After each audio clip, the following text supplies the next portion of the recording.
संत ज्ञानेश्वर माऊलींची पालखी दरवर्षी आळंदीहून पंढरपूर पर्यंत 21 दिवसांचा पायी प्रवास करून पांडुरंगाच्या दर्शनाला पोहोचते। काही हिस्ट्री आजच्या पिढीला समजावणे, आजच्या पिढीपर्यंत पोहोच करणे खूप गरजेचे आहे। हा संपूर्ण सिरीज संत ज्ञानेश्वर माऊलींच्या जीवनगाथेवर आधारित आहे। हा त्याचा पहिला भाग आहे। आळंदी हे ठिकाण इंद्रायणी नदीकिनारी वसलेले एक छोटस गाव आहे। याच आळंदीमध्ये वयाच्या अवघ्या 21व्या वर्षी संत ज्ञानेश्वर महाराजांनी एका बंद खोलीमध्ये बसून जिवंत समाधी घेतली। ज्या खोलीमध्ये त्यांनी ही समाधी घेतली त्याच्या आजूबाजूला एक सुंदर असं मंदिर बांधण्यात आलं। हेच आजचं संत ज्ञानेश्वर माऊलींचं मंदिर आहे। विठ्ठलपंत हे संत ज्ञानेश्वर महाराजांचे वडील, रुक्मिणीबाई या त्यांच्या माता। या जोडप्यांना एकूण 4 मुलं झाली। निवृत्तीनाथ, ज्ञानेश्वर, सोपान आणि मुक्ताबाई। पुढे देवदर्शनाला गेल्यानंतर त्र्यंबकेश्वर येथे विठ्ठलपंतांनी म्हणजेच संत ज्ञानेश्वरांच्या वडिलांनी या संसाराला कंटाळून संन्यास घेतला आणि मुलांना सांभाळण्याची जबाबदारी एकट्या रुक्मिणीबाई म्हणजेच त्यांच्या पत्नीवर आली। परिस्थिती वाईट होती आणि रुक्मिणीबाई यांना होणाऱ्या त्रासाला बघून विठ्ठलपंतांनी म्हणजेच ज्ञानेश्वरांच्या वडिलांनी घेतलेला संन्यास त्यागून परत संसारामध्ये प्रवेश केला। हा एक धाडसी निर्णय होता, परंतु त्यावेळेच्या ब्राह्मण समाजाला हा निर्णय पटणारा नव्हता। त्यामुळे समकालीन ब्राह्मणांनी ज्ञानेश्वरांच्या संपूर्ण कुटुंबावर बहिष्कार टाकला आणि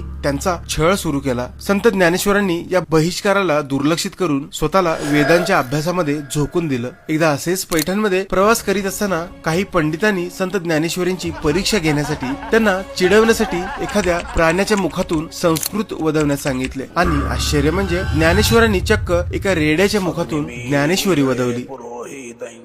हा वयाच्या 16व्या आणि 17व्या वर्षी केलेला मोठा मिराकल होता। संत ज्ञानेश्वर माऊलींची कथा पुढे ऐकण्यासाठी भाग 2 नक्की बघा। मित्रांनो, होईल तितका हा व्हिडिओ शेअर करा। जर तुम्ही आपल्या चॅनलवर नवीन असाल तर दिलसे पुणेकर चॅनलला फॉलो सुद्धा नक्की करा।